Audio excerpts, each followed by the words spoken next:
Assalamualaikum warahmatullahi wabarakatuh. Waalaikumsalam. Kawan-kawan semua, terima kasih atas kesetiaan dan loyalitasnya untuk membersamai kami, dan kita sudah tadi mendengarkan duplik dan memang sesuai dengan hukum acara bisa dianggap sudah dibacakan, bukan tidak dibacakan tapi dianggap dibacakan, dan hanya dibacakan tadi bagian petitumnya saja. Dan seperti biasa pasti bagian petitum dari pihak termohon pasti membantah apa yang kita dalilkan, tetapi nanti ya bergantung, tinggal dua hal lagi.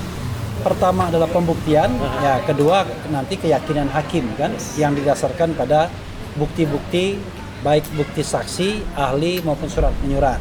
Nah, cuma untuk besok kita tidak mengajukan saksi karena kita menganggap nggak terlalu penting saksi, karena ini kan terkait ganti rugi. Yang paling penting adalah bahwa apakah ganti rugi 206 juta rupiah itu ada rasionalitas hukumnya. Kalau dasar hukumnya jelas ada di KUHP pasal 173. Tetapi apakah ada rasionalitas hukumnya, terutama menyangkut angka 206 juta, itu yang kemudian kita akan tanyakan kepada ahli yang akan kami hadirkan. As usual, sudah pasti tahu siapa ahlinya kan. Gitu. Karena kan kita berkejaran dengan waktu, karena itu kita cari orang yang sudah berpengalaman ya terhadap pra peradilan. Karena kebetulan yang kita hadirkan ini doktornya memang di bidang pra peradilan, jadi paham betul mengenai pra peradilan. Nah, mudah-mudahan dengan sudah diajukannya permohonan, kemudian replik kami, kemudian nanti surat menyurat sebagai alat bukti, dan kemudian ahli, maka tuntutan kami terhadap angka 206 juta rupiah itu bisa dikabulkan. Itu saja untuk sementara ya. Kalau ada pertanyaan lain nanti kita layani. Terutama terkait dengan persidangan pokok perkara dan lain sebagainya, itu soal yang sangat bisa kita jawab. Silakan teman-teman yang mau menyampaikan. Risan silakan. Risan. Jadi terima kasih, sedikit aja ya Bang ya, Pak Roy. Jadi memang tadi ada sedikit pertama pada saat penyampaian duplik ada perubahan ya, misalnya renvoy dari penyidik tentang jawaban, dan kita tadi keberatan pasal berapa tadi Bang itu yang 365 huruf D. Sebenarnya itu tidak boleh dirubah, direnvoy lagi karena waktunya sudah selesai gitu ya. Tadi kita sudah menyatakan keberatan juga kepada majelis, kepada hakim tunggal. Ya, mudah-mudahan itu kita dipertimbangkan nanti pada putusan akhir. Nah, sementara kalau yang jawaban tadi dari duplik tadi memang tidak disampaikan ya, hanya garis besarnya ya Bang ya, bahwa mereka menyatakan bahwa apa yang kita minta ganti rugi tersebut tidak dilakukan secara terperinci. Tapi pada dasarnya nyata-nyatanya pada permohonan kita dan juga pada saat replik kita sudah sampaikan apapun yang kita sampaikan tadi, mengapa sampai kita mengganti rugi, itu sudah kita sampaikan di permohonan pra-peradilan kita, dan juga di replik kita sudah sampaikan kerugian-kerugian kenapa sampai ada istilahnya penahanan dan penangkapan tersebut menjadikan banyak kerugian yang dilakukan yang dialami oleh Pak Roy, misalnya dari podcast, kemudian kehidupan sehari-hari Pak. Undangan Sabtu itu pergi harusnya. Ya, jadi pada saat penangkapan 19 Juni sampai 22 Juni ya, itu ada beberapa hari itu yang sebenarnya yang kita lakukan kalkulasi kerugiannya. Itu kita sudah sampaikan di permohonan kita dan juga replik kita tadi. Tapi penyidik menyampaikan masih kurang puas. Seharusnya itu sudah kita sampaikan tadi di replik. Mungkin itu Bang ya. Dan juga mungkin Pak Roy bisa. Kembali kepada Soraya. Assalamualaikum warahmatullahi wabarakatuh. Untuk yang kesekian dan yang kesekian, terima kasih Dita. Tadi juga sudah disampaikan dari rekan kita Bung RH bahwa terima kasih sudah membersamai kita semua dalam perjuangan ini.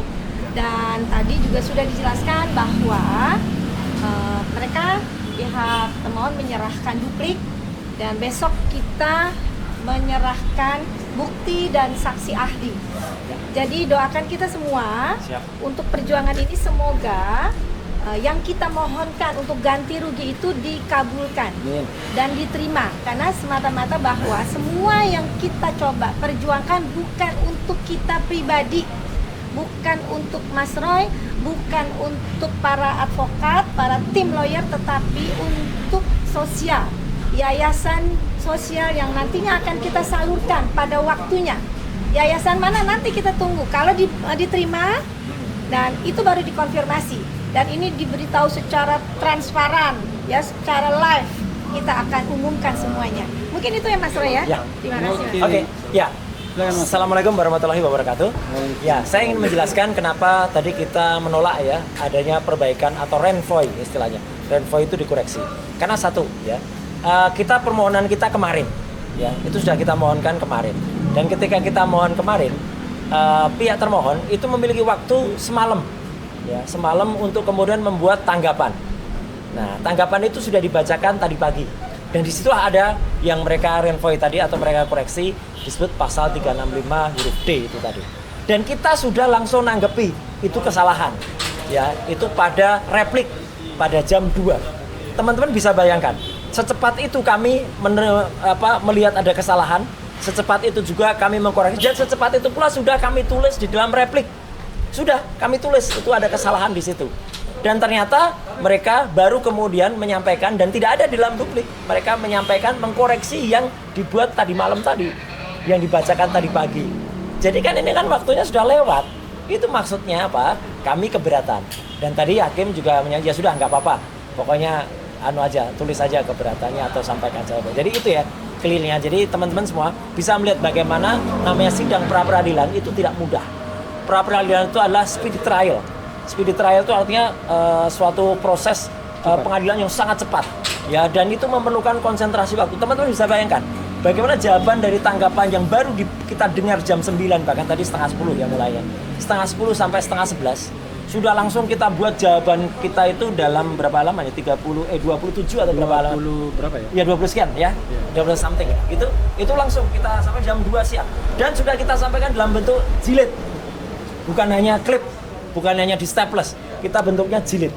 Jadi sudah kita pastikan. Jadi itulah profesionalitas dari teman-teman kuasa hukum kami yang luar biasa. Nah, jadi insya Allah besok kita akan menyampaikan 2 materi. Yang pertama adalah bukti-bukti, yaitu misalnya ada nota-nota, ada catatan dan lain sebagainya. Yang kedua adalah ahli.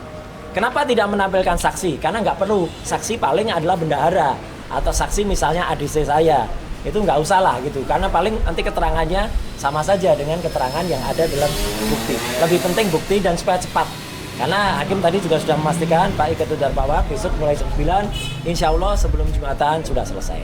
Jadi saya kira itu ya teman-teman yang penting ya. Insya Allah Senin kita akan mendengarkan bukti dari pihak termohon ya, dari pihak Polda Metro Jaya, dan tentu tidak turut termohon tidak memberikan apa-apa karena memang sejak awal kemarin mereka sudah memberikan surat untuk hanya tidak hadir tapi patuh dengan surat. Dan kemudian nanti Selasa kita sampaikan kesimpulannya, Rabu kita istirahat sekali lagi, dan Kamis nah ini kita sampaikan atau kita mendengarkan simpulan. Dan Kamis itu adalah waktu yang cukup krusial ya. Moga-moga sidangnya bisa siang, moga-moga ya, supaya apa? Supaya kami bisa membersamai teman-teman seperjuangan kami yang ada di Jakarta Timur.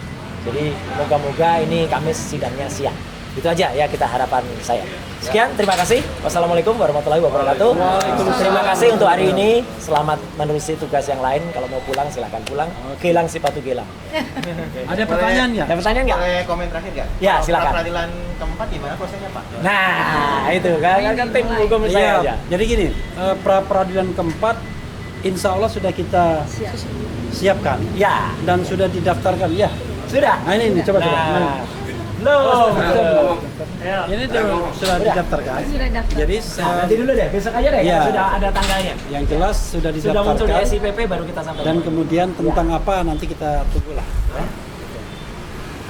Ada lagi nggak? Maksimal berapa kali sih Bang? Nah, Maksimal gini ya, kita jawab secara baik dan serius. Tidak ada ketentuan bahwa berapa kali di dalam KUHP orang bisa menyampaikan pra peradilan. Yang paling penting adalah tidak menyampaikan hal yang sama. Kalau hal yang sama kan nebis in idem. Misalnya pasal 32 ayat 1 sudah pernah kita sampaikan lagi. Nah itu betul-betul menghambat proses berperadilan kan. Tetapi kalau misalnya kita mengajukan hal yang baru, selama itu terkait dengan kompetensi pra-peradilan, maka itu adalah hak. Dan soal hak ini adalah bisa kita ambil, bisa tidak.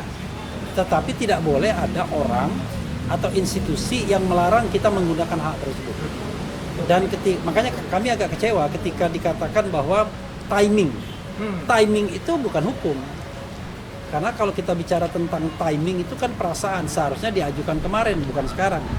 Kalau kita bicara tempus delicti beda lagi, atau kejadian sebuah tindak pidana. Tetapi kalau kita bicara kapan sebaiknya pra peradilan dilakukan, yang penting sebelum pembacaan surat dakwaan.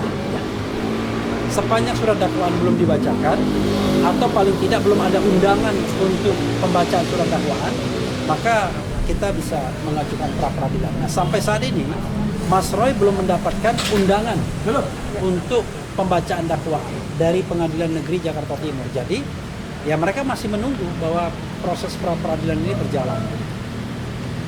Oke. Saya sebenarnya ada mau komentar sedikit ya. Gini, ada polemik mengenai pasal 206 dan pasal 75. Ya. Saya bacakan begini. Diperbaiki dan ya kalau kita bicara pasal 75 KUHP Undang-Undang 2025 mengatakan begini. Dalam hal surat dakwaan batal demi hukum sebagaimana dimaksud pada ayat 3, hakim memberikan kesempatan 1 kali kepada penuntut umum untuk memperbaiki dan mengajukan kembali surat dakwaan kepada pengadilan negeri. Ya, tadi kan dikatakan memperbaiki. Nah, yang dilakukan oleh jaksa penuntut umum bukan memperbaiki, tapi mengganti. Jadi bukan to improve tapi renew. Jadi renew, ya kan? Renewal. Nah, ini yang kemudian menurut saya jadi keliru. Walaupun undang-undang ini mengatakan dalam kondisi null and void, batal demi hukum bisa diperbaiki, tetapi faktanya memang agak bertentangan. Karena null and void itu artinya seluruh surat dakwaan itu batal. Kalau seluruh surat dakwaan batal, paham nggak? Nggak mungkin diperbaiki. Oke? Yang bisa adalah diganti dengan yang baru. Tapi kalau diganti dengan yang baru, undang-undang ini tidak mengatakan ada proses pergantian, adanya proses untuk memperbaiki. Maka kemudian conflicting di undang-undang ini sesungguhnya. Paham kan? Dibatalkan semua, itu tidak bisa diperbaiki lagi. Bisanya diganti. Tapi untuk diganti tidak ada hukumnya. Hukumnya memperbaiki. Ya kan? Paham kan? Nah, karena ini conflicting pasal 75 ayat 4, maka yang paling mungkin dipakai adalah pasal 206 ayat 4. Yang tidak conflicting pasalnya. Saya bacakan 206 ayat 4. Jadi pasal 206 ayat 4 itu bicara tentang perlawanan. Jadi kalau misalnya eksepsi atau nota perlawanan itu dikabulkan dari pihak terdakwa, maka yang bisa dilakukan oleh jaksa penuntut umum melakukan perlawanan ke pengadilan tinggi, melawan dia.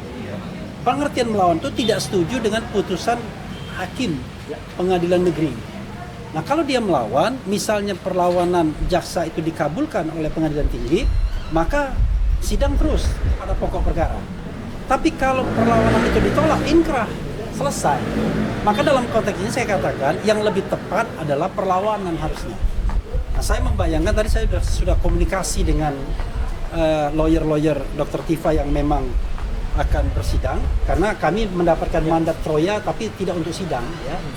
Troya itu Tifa Royce Advocates, agar sebelum pembacaan dakwaan harus fight dulu. Karena apa yang dilakukan jaksa penuntut umum keliru menurut saya. Karena tidak ada mekanisme untuk mengganti, yang ada perbaikan. Tetapi masalahnya begitu null and void, batal demi hukum, maka Anda tidak bisa lagi memperbaiki karena sudah bubar semuanya. Wah, paham ya? Karena itu hanya perlawanan yang bisa dilakukan. Jadi bisa jadi juga surat dakwaannya maksudnya surat undangan untuk pembacaan dakwaannya Mas Roy ini nggak keluar karena memang belum yakin juga yang Dr. Tifa aja belum ini. Oh, itu beda lagi, beda kasus ya. Oke, makasih ya.